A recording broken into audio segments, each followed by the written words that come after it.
Hare Krishna, Hare Krishna. Thank you, Pawan Prabhuji, Shri Mataji, Vishwanath Prabhu for facilitating the chanting today. Hare Krishna, dear devotees, Danvat Pranam, Shri Prabhupada. Vandeham Shri Guru Shri Yudapada Kamalam Shri Gurun Vaishnavamscha Shri Rupam Sagrajatam Sahagana Raghunathanvitam Tam Sajivam Sadvaitam Savadhutam Parijana Sahitam Krishna Chaitanya Devam Shri Radha Krishna Padan Sahagana Lalita Shri Vishakhanvitam Sha Nama Om Vishnu Padaya Krishna Prishtaya Bhutale Shrimate Bhaktivedanta Swaminiti Namine Namaste Saraswate Deve Gauravani Pracharine Nirvishesha Shunyavadi Paschatya Deshatarine Jai Shri Krishna Chaitanya Prabhu Nityananda Shri Advaita Gadadhar Srivasadi Gaur Bhaktavrinda Hare Krishna Krishna Krishna Hare Hare Hare Rama Rama Rama Hare Hare Hare Krishna. Okay, we'll continue with our recitation of Shavinda Devi Ashtakam today. Okay, Meenakshi Moini would like to sing today, so let me share the screen here. Yeah. Hare Krishna. Gangeya Champeya Roche Pravahasnavikatma Vrinde Bandhuka Bandhu Dvidivya Vaso Vrinde Namaste Charanarvindam Bimbadharodveta Paramantahasya Nasagramukta Dyutadippitasye Vichetraratna Bharanashviyadye Vrinde Namaste Charanarvindam Samastavaikuण्ठशिरो Shri Krishnasya Vrindavanadhanyadhamni Dattadhikare Vrishabhanuputrya Vrinde Namaste Charanarvindam Tvad Agyaya Pallavapushpabhringa Mrikatibhirmadhavakeli Kunje Madhvadibhirbhanti Vibhushamana Vrinde Namaste Charanarvindam Tvatiyadyutyena Nikunjayono Adyutyukeli Vilasa Siddhi Tvat Sobhagam Kinan Niruchyatam Tad Vrinde Namaste Charanarvindam Rashabhilasho vyastischa vrinda vane त्वदीशाङ्घ्रिसरोज सेवा लभ्या च पुंसां कृपया त्वमेव वृन्दे नमस्ते शरणारविन्दं त्वं कीर्तयः सत्वता तन्त्रविद्भिर्लीलाभिधाना किल कृष्णशक्ति त्वमेव मूर्तिस्तुलसीन्द्रलोके वृन्दे नमस्ते चरणारविन्दम् भक्त्या विहीनापराधलक्षे क्षिप्ताश्च कामादितरङ्गमध्ये कृपया मयि त्वां शरणं प्रपन्नं वृन्दे नमस्ते चरणारविन्दम् वृन्दाष्टकं यः शृणुयात् पठित्वा वृन्दावनाधीशपदाब्जभृङ्गा सः प्राप्य वृन्दावननित्यवासं तत्प्रेमसेवा लभते कृतार्थ वृन्दे नमस्ते शरणारविन्दं वृन्दे नमस्ते चरणारविन्दम् श्री वृंदा देवी की जय महारानी की जय Shri Chakravarti Thakur ki jai, Srila Prabhupada ki jai. Okay, who would like to read the translation this morning?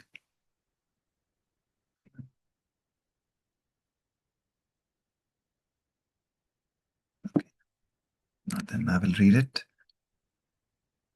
Okay, so you are bathed by streams of splendor that rebuke gold, lightning, and the champaka flower. Your splendid garments are friend to the banduka flower, O Vrinda, I bow to your lotus feet. Your face is splendid, with a pearl decorating the tip of your nose and a wonderful gentle smile on your bimba fruit lips. You are decorated with wonderful jewel ornaments. O Vrinda, I bow to your lotus feet. Vrishabhanu's daughter Radha made you guardian of Krishna's opulent and auspicious abode of Vrindavan, the crest jewel of all Vaikuntha planets. O Vrinda, I bow to your lotus feet. By your order, the groves where Madhav enjoys pastimes are splendidly decorated with blossoming flowers, bumblebees, deer, honey, and other things. O Vrinda, I bow to your lotus feet. Because you became their messenger, the eager and youthful divine couple enjoyed the perfection of transcendental pastimes in the forest. O Vrinda, I bow to your lotus feet. By your mercy, the people attain residence in Vrindavan. The desire to serve your master's lotus feet and the desire to assist in the rasa dance. O Vrinda, I bow to your lotus feet. They who are learned in the Satvata Tantra glorify you. You are Krishna's pastime potency. The Tulsi plant is your form in the world of men. O Vrinda, I bow to your lotus feet. O merciful one, they who have no devotion and they whom millions of offenses have thrown into the waves of lust and other vices take shelter of you. O Vrinda, I bow to your lotus feet. A person who is like a bumblebee at the lotus feet of Vrindavan's king and queen, and who reads or hears this Vrindashtaka will eternally reside in Vrindavan and attain loving service to the divine couple. Hari Bol, Hare Krishna. Okay, so may Vrinda Devi give all of us shelter in the abode of the divine couple in Vrindavan, which is not different from Mayapur, where Srila Prabhupada is. As we are reading this chapter 49, and all these devotees are arriving, it's almost as if they have all sung Vrinda Devi Ashtakam in their sadhana, and now they are now getting aboard in Mayapur, and they're able to. It is like we say, it is almost like a scene when devotees go back home, back to Godhead, how they would be lovingly welcomed and embraced by other devotees there, and they would be eager to see their guru, in their eternal form. So like that, all of them are coming now, and they're excited to meet Srila Prabhupada. And we saw also Prabhupada how he lovingly was hearing everybody out, as a spiritual leader. It was not like he was imposing his views. He was hearing everybody out on their concerns, their viewpoints, kind of really getting into the core of their hearts and minds as to what they were feeling, and not just one ashram, but he also said to the grihasthas, okay, you also discuss amongst yourself, form a committee, figure out what you want to do, how you want to live. And then finally he said GBC will be the authority, and we have to respect GBC's decisions and follow them. So like that. So he was very compassionate, caring, and very practical. So yeah, so that is the he was teaching basically that how we have to become fully Krishna conscious, right? Doesn't matter which ashram we are in. And that is going back to that niyamagraha, which we are talking about. It's not about just sentimentally following the rules or not following the rules, but completely absorbing ourselves in the holy name, pastime, abode, qualities of the Lord. And that is being fully Krishna conscious. So it is, many of us think we are in ISKCON actually, but our Guru Varga explained it is, like one time I think His Holiness Gaur Govind Maharaj was talking to one of his disciples, and he was saying, how long have you been practicing? He says, Maharaj, 8 years. He said, 8 years. Okay. Are you Krishna conscious? And then he says, no, Maharaj. He says, so are you fully Krishna conscious? He says, no. Then he says, yeah. So you're not in ISKCON still, right? So we come to Krishna consciousness only when we are fully Krishna conscious. So until then, it is still in preparatory phase. So at least I can speak for myself. I'm still preparing to get into ISKCON, because ISKCON also literally means is Krishna consciousness on.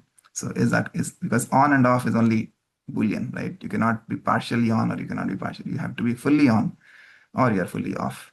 So all of us, or at least like I said, for me, we are all, as Guru Varga says, if we are not fully Krishna conscious, then we are still preparing to get into ISKCON. We are not in ISKCON. So anyway, with that mood, let's continue and see what Prabhupada has to say today. Some devotees rested, while others met with friends from various places in the world. They shared the latest news and received experienced advice about the Ganges swift current and about avoiding dysentery and mosquitoes. By early evening, they had all moved into their rooms and taken prasadam. The Shehnai musicians in a small room above the entrance gate began playing an evening raga. The sky darkened, and devotees began gathering in the brightly lit temple room for a gigantic kirtan. These devotees had been working very hard in various cities throughout the world, and coming to Mayapur was like a reward for their austerities and patient service. Now they could relax and enjoy spiritual life with no responsibilities other than to worship the deities, to see and hear Srila Prabhupada, to chant Hare Krishna, and to simply be Krishna conscious in the eternal abode of Lord Chaitanya. When Prabhupada heard that now almost 600 devotees were gathered in his Mayapur place of worship, he was very pleased. He inquired whether the prasadam and accommodations were sufficient and whether there would be a full schedule of engagements for everyone. Otherwise, he said, if the devotees remained idle, they would get sick or would gossip. He said everyone should simply chant Hare Krishna, go on parikrama, and engage in Krishna Katha. Some of the new arrivals, especially temple presidents, were drawn into the schism regarding grihasthas and sannyasis. Now that all the temple presidents were together, they called for a special meeting, rallying together in their discontent. They disliked the resolutions restricting the place of grihasthas in ISKCON, and as they spoke and compared opinions, they found a particular focus for their grievances.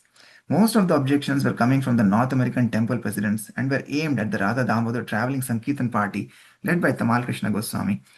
The conflict had been building for at least a year, ever since Tamal Krishna had formed the Radha Damodar party. Within that year, the party had grown to about 150 men traveling all over North America and distributing Srila Prabhupada's books. Prabhupada had praised the party, which was responsible for 30 to 40% of the total remittances to the American BBT.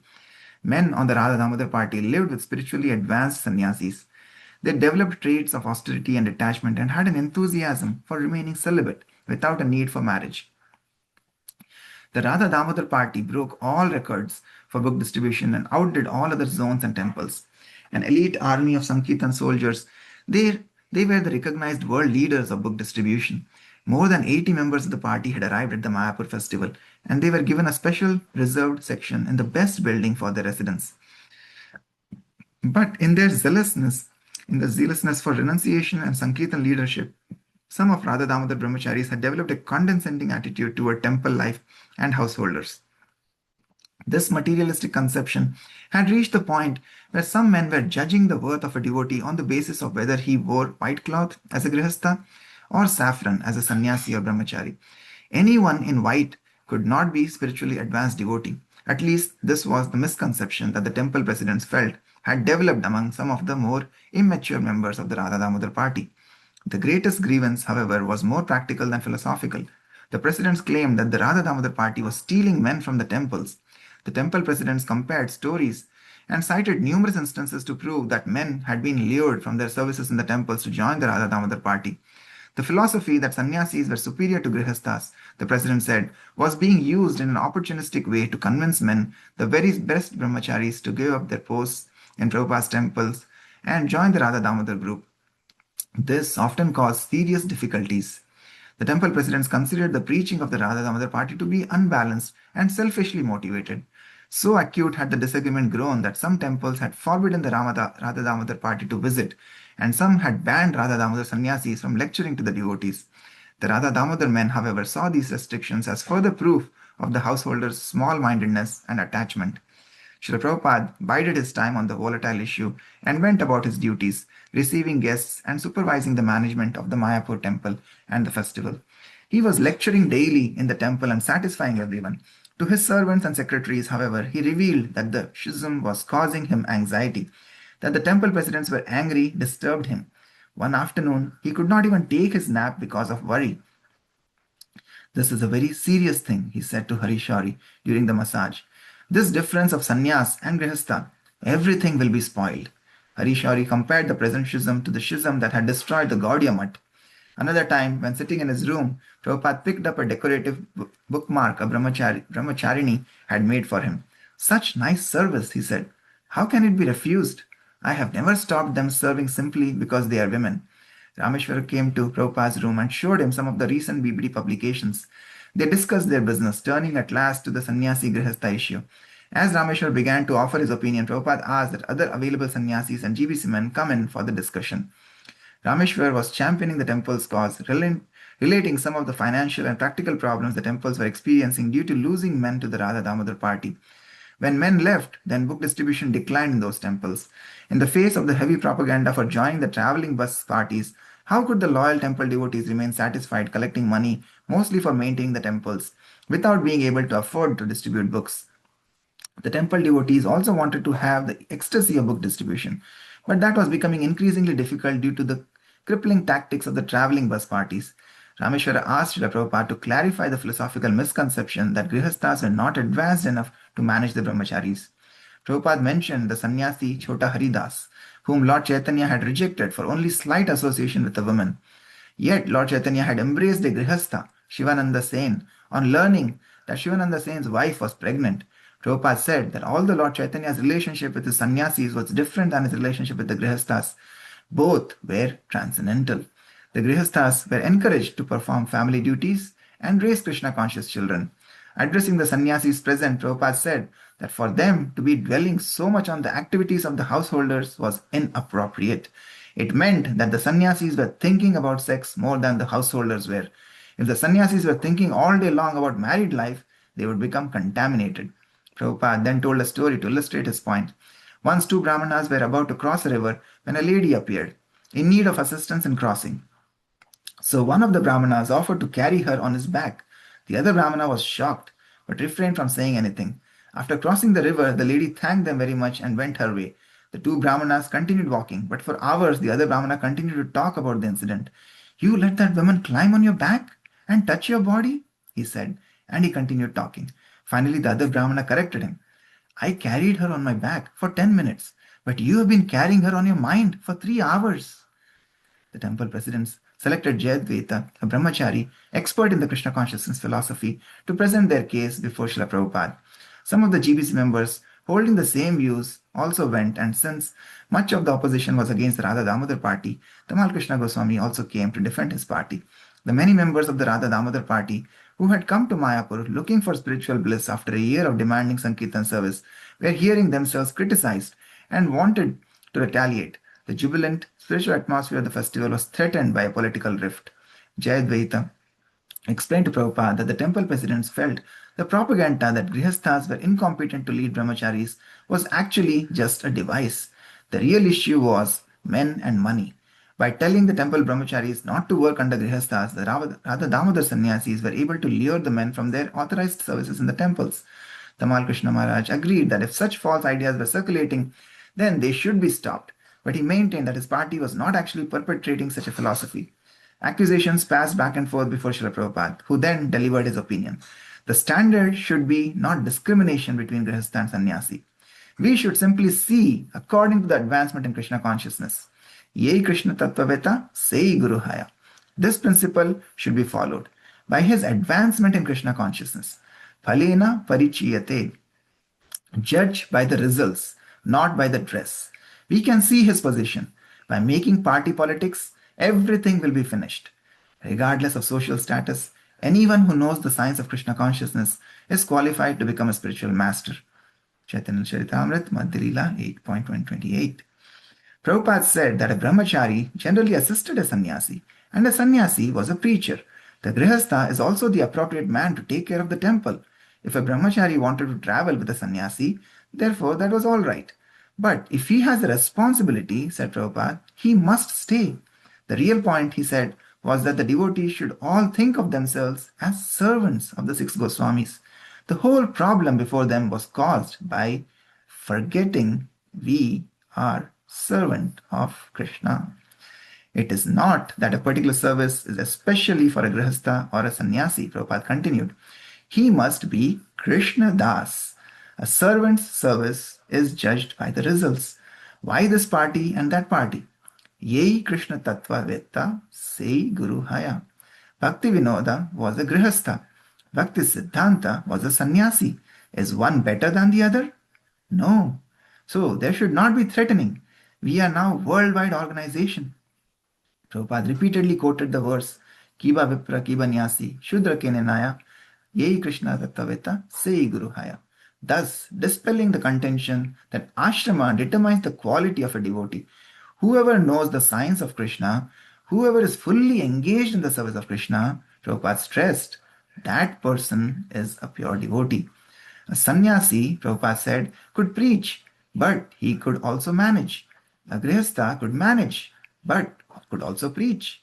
Although Prabhupada had already brought up these points, now he was settling the issue completely. This discrimination, he said, must stop. It was not Krishna conscious. And the GBC should remove all resolutions discriminating against Grihasthas. Prabhupada emphasized that the real standard was to be Krishna Das, the servant of Krishna. In that surrendered mode, a devotee should be expert and willing to do whatever service was needed. He gave the example that some 50 years ago, when he had been the manager in Bose's laboratory in Calcutta, the workers had gone on strike. To the remaining workers, he had said, "Come on, let's pack." They had accepted the menial labor, and the strike had been ended. Similarly, whatever capacity of service was required, a devotee should do it. We must be very stubborn servant of Krishna, Prabhupada said. Prabhupada pointed out that he was probably the first bona fide sannyasi to arrange for his disciples' marriages. Certainly, he did not encourage disobeying the regulative principles, he said, but the real business was Krishna's service. If that included arranging for marriages, then it should be done. But generally, the division is that the sannyasi is fully engaged in preaching, he said, and the sannyasi's preaching should not be checked. Whoever is in charge of something, let him remain. If there is some discrepancy, try to correct it. In every rumor, there is a grain of truth. Prabhupada was not only defining and settling the immediate quarrels, but he was elevating all the devotees to the level of dedicated and inspired Krishna consciousness. He was not siding with one party or watering down the philosophy to make peace. He was appealing to his disciples' intelligence, and more than that, he was entering their hearts and making them satisfied and truly desirous of working with one another. When Srila Prabhupada stopped speaking, he asked for a response. Jayadvaita Maharaj said he thought the presidents would be completely satisfied with Prabhupada's decisions. Tamal Krishna said that the GBC would also be satisfied and that everyone, by Prabhupada's grace, could now go forward with the right understanding. The devotees then left Prabhupada's room in a joyful mood, prepared to join the others and take part in an uplifting, non-political Gaur Purnima festival. The next morning, Prabhupada went for his walk on the roof of the Mayapur building. As soon as he began circumambulating on the roof, at least 2 dozen devotees, mostly temple presidents and sannyasis, joined him. The temple presidents felt victorious. Their positions were vindicated and the misunderstandings of the philosophy had been straightened out. Now everything was proper. The whole affair had increased the devotees' faith in Prabhupada and in the wisdom of following his order without false prestige. As they walked, Panchadravida Swami, in a mood of humorous relief to the tension of the past days, began questioning Prabhupada in an odd way. "Srila Prabhupada," he said, "there is one thing I don't understand. In the Chaitanya Charitamrita, that story of Sakshi Gopal, the deity who came to witness for the young Brahmana, so the young man was serving the old Brahmana, and then the old Brahmana promised the hand of his daughter in marriage. And then the deity came to bear witness. So, if he was such a pure devotee, why did he call the deity to come such a great distance just so he could become married? Why didn't he want to remain single? And why did he make the deity come just for his marriage?" It was not only the words, but the way Panchadravida said them, jesting in the role of an overly critical sannyasi, and Prabhupada immediately entered the joking spirit. "We are not against marriage. We are against illicit sex. But because no woman would have you, now you are saying that no one should marry." Just see the psychology there. The devotees began to laugh wildly. "This is the sour grapes philosophy," said Srila Prabhupada. "Because no woman will have you, nobody wants you, therefore you are feeling this rejection and thinking that nobody should get married." On the morning of Gaur Purnima, the appearance day of Lord Chaitanya Mahaprabhu, Srila Prabhupada lectured on a Bhagavatam verse spoken by Prahlad Maharaj to Lord Nrsimhadev. The verse Bhagavatam 7.9.38 indirectly refers to Sri Chaitanya Mahaprabhu's appearance.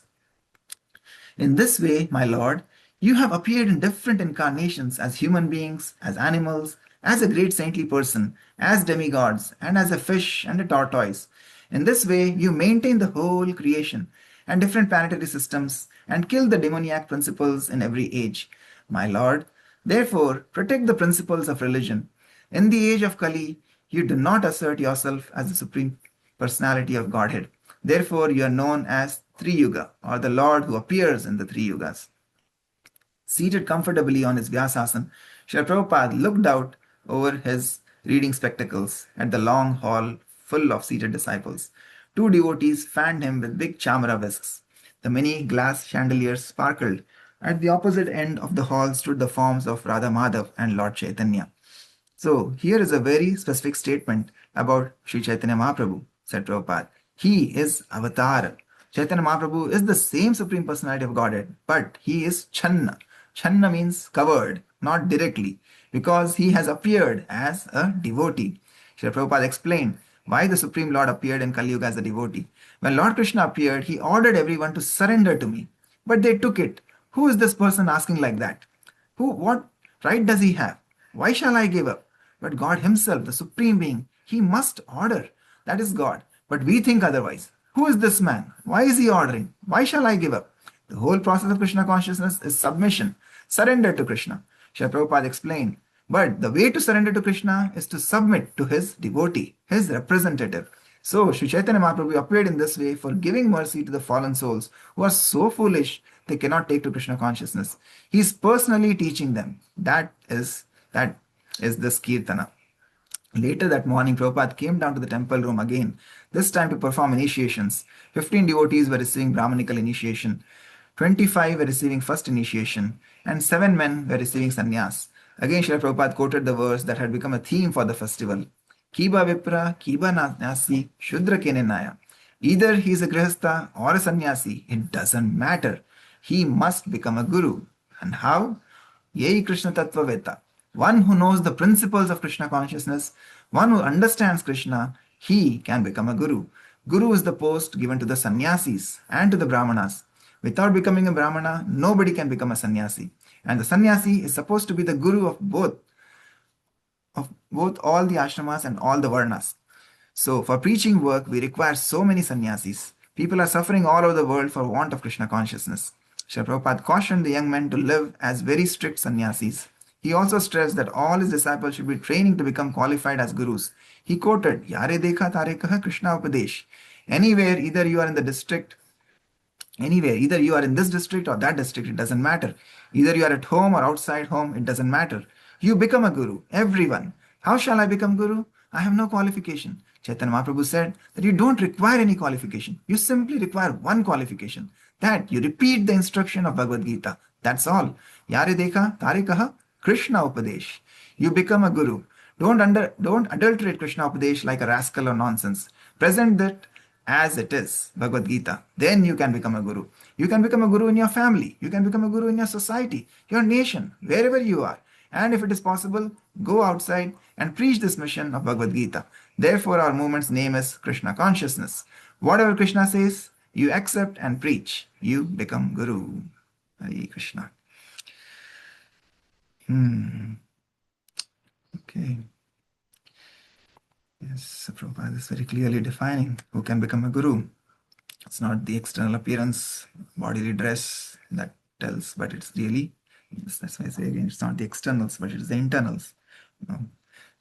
Who is advanced in Krishna consciousness is one who is completely surrendered to the message of Lord and his devotees, and is properly following the message as it is without any adulteration. And they are qualified to preach. And preach is not just like Prabhupada says, you don't have to go out straight away, right? You can become guru in your family, become a guru in your society, nation, gradual process, and then eventually, hopefully there will be a day where you can actually go out and bring more souls who are seeking this nectar into the home of Krishna consciousness. So, yeah. That's why we see again now like how this whole wonderful family Prabhupada has given us is a society, right? It's International Society for Krishna Consciousness, and we see how devotees in different ashramas and different varnas, they're all living together and coexisting peacefully. We have gurus who are sannyasis, we have gurus who are grihasthas, right? So and everybody is working cooperatively, because that is what was Prabhupada's last wish, that you all cooperate together, and your love for me will be shown by how you cooperate with each other. And that was his last wish. So all the disciples of Srila Prabhupada, who have sincerely stuck to that principle and followed his instruction, they have become glorious. Um, and for some who have left the movement, or again, those are also our Shiksha Gurus. We should learn from them. They may just be playing that role of a negative role in this whole pastime of Srila Prabhupada, right? But we don't have to be offensive to anybody, offend anybody, right? It's all in the drama that we are all in here. So, but again, they are Shiksha Gurus for us because they teach us what not to do. And we, of course, have so many of our glorious acharyas who teach us so loving, so nicely from their personal achar of what to do and how to do. Like Prabhupada says, Krishna told them, Krishna told what to do, but Chaitanya Mahaprabhu came to teach how to do by becoming a servant of his devotees. So that is how we have to surrender to Krishna, not directly surrender to Krishna, but surrender to his devotees, your devotees. Okay, any other reflections, thoughts from today's reading?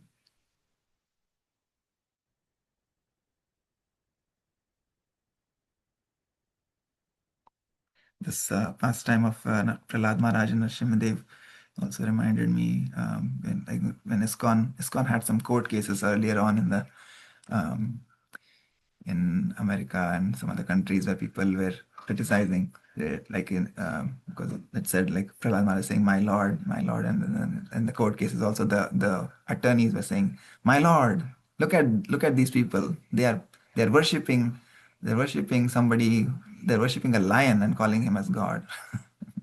So, so then, devotees are saying, yes, because Krishna is the supreme Lord. He can come in any form, right?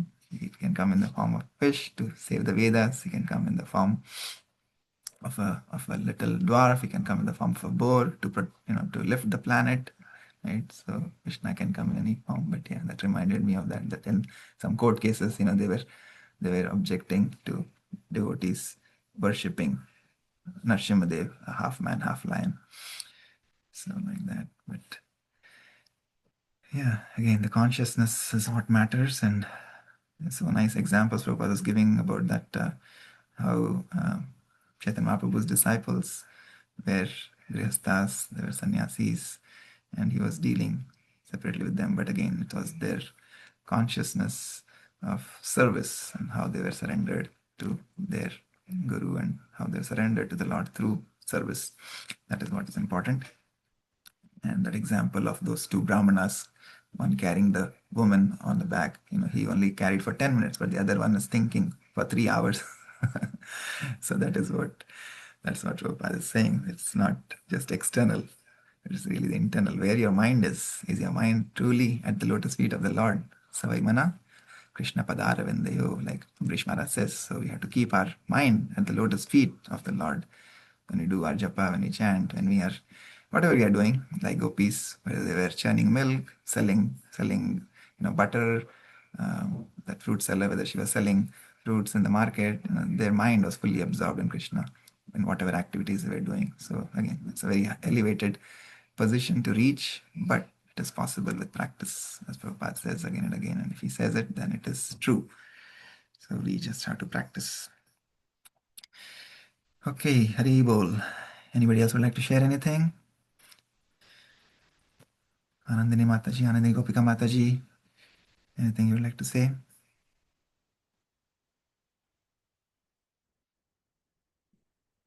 Adi Guru Prabhu, yeah. Prabhu, just very, very valuable instructions by Srila Prabhupada for all times to come. Like reading Leelamrit, all the queries, and we don't have to reinvent the wheel because Prabhupada has given answers already to everything. So this is so helpful to read and to hear Prabhupada's instructions on these critical topics that keep coming up in our movement. So we know how to act based on them. That's what I was thinking. Yeah. Thank you. Thank you, Mataji. Thank you, Prabhu. Yeah, that's why everything is there, like you said, everything is there in the instructions of Srila Prabhupada and the kathas that we hear from our Guru Varga. They're just repeating Prabhupada's instructions. So, of course, the presentation style may be a little different, but the message, the essence is the same. And that's why it makes a deep impression in our hearts, no matter, when we are hearing from any of our current Guru Varga, because the essence is the same, it makes an impression in our heart. And yeah, I'm just thinking the same thing, like, yeah, when we hear, it's nothing new, like Prabhupada saying, the philosophy, the whole philosophy is the same. It's nothing is new as it is.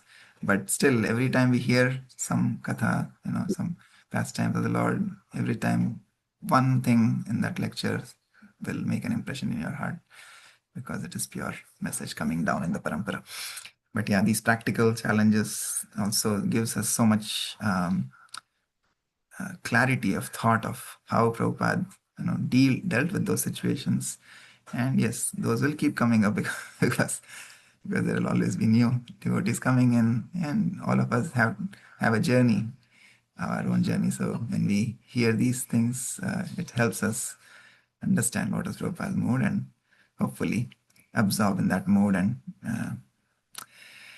deal with similar situations that come in our lives. Yeah. Thank you so much. Anybody else would like to share anything?